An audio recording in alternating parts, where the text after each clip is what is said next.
இப்போ அதை டச் பண்ணுறோமா, டச் பண்ணதும் இருங்க வரேன்.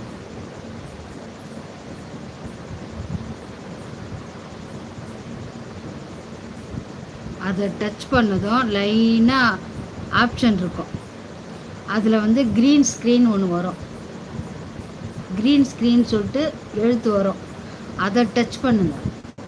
அதை டச் பண்ணதும் க்ரீனாக காட்டும், நம்ம முகம் காட்டும். கீழே வந்து நம்ம ஆல்ரெடி ஃபோட்டோஸ்லாம் வச்சுருப்போம் இல்லையா கேலரியில், இந்த லைனாக அந்த ஃபோட்டோஸ் இருக்கும். மேலே டன்னு காட்டும்.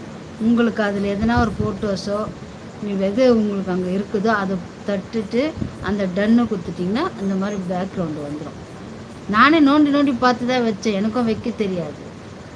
அந்த வரணும், அந்த ஸ்க்ரீன் க்ரீன் ஸ்க்ரீனுன்னு ஒன்று வரும். க்ரீன் ஸ்க்ரீன் வரும். அதை வந்தால் தான் அதை டச் பண்ணிங்கன்னா ஃபுல்லாகவே க்ரீன் ஆகிடும், நம்ம முகம் தெரியும் அதில்.